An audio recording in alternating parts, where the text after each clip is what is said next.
Have you ever wondered why airplanes fly at an altitude of about 10,000 meters? Why not lower or even higher? There are actually many fascinating reasons for this, from air density to fuel efficiency and safety.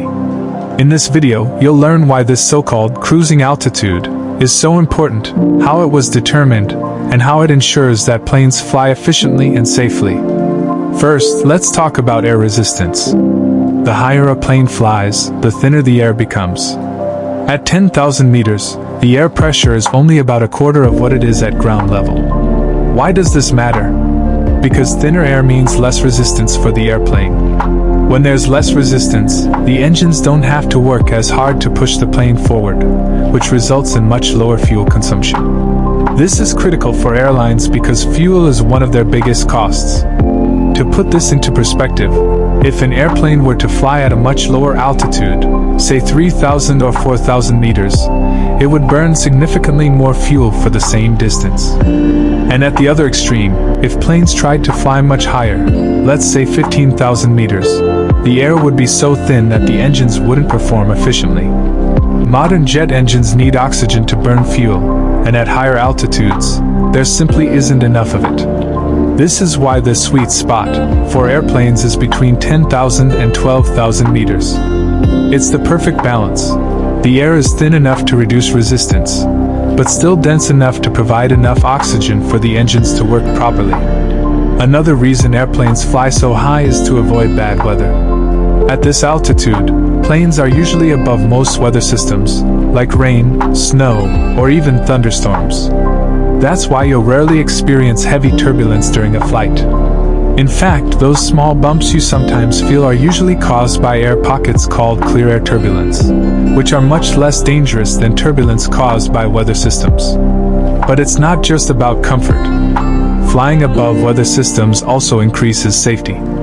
Thunderstorms, heavy winds, and icy conditions are far more common at lower altitudes. By flying at 10,000 meters, planes can avoid these hazards altogether. This reduces stress on the aircraft and ensures a smoother, safer ride for everyone on board. Now, let's talk about air traffic. At cruising altitude, airplanes follow specific air corridors. These are like highways in the sky, carefully mapped out to keep planes safely separated from one another. This is especially important in busy airspaces where thousands of flights cross paths every day. By flying at high altitudes, air traffic controllers have more room to direct planes safely, and pilots have more time to react if something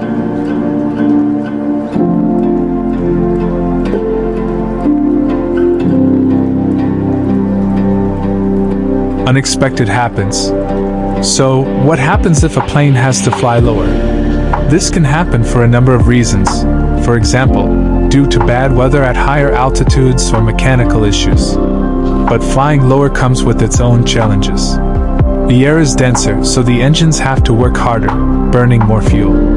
There's also more turbulence at lower altitudes, which can make the flight less comfortable for passengers. And let's not forget noise. Planes flying closer to the ground create much more noise pollution, which can be a problem in populated areas. Another interesting factor is cabin pressure. At 10,000 meters, the air pressure outside the plane is much lower than inside the cabin. To keep passengers safe and comfortable, the cabin is pressurized to simulate an altitude of about 2,400 meters. If planes flew much higher, the pressure difference between the inside and outside of the plane would become too great, putting more strain on the aircraft. This brings us to an important question. Could airplanes ever fly higher than they do now? Technically, some experimental aircraft, like the Concorde or military planes, can reach altitudes of over 18,000 meters. But for commercial planes, 10,000 to 12,000 meters remains the most practical range. Flying higher would require stronger materials to handle the increased pressure differences and would make engines even less efficient.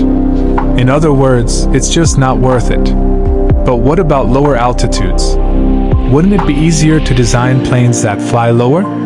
The answer is no, because lower altitudes would mean significantly higher fuel costs, more turbulence, and a much higher risk of weather-related issues. The current cruising altitude is the result of decades of optimization, balancing efficiency, safety, and comfort. So, the next time you're on a flight and you look out the window at the clouds below, remember that you're flying in one of the most optimized environments possible. Everything, from the altitude to the route, is carefully calculated to ensure you get to your destination safely and efficiently. Now I want to hear from you. Did you know that so many factors determine how high planes fly? And what's been your highest flight experience? Let me know in the comments below. Don't forget to like this video and subscribe if you want to learn more about the fascinating world of aviation. Thanks for watching, and see you next time.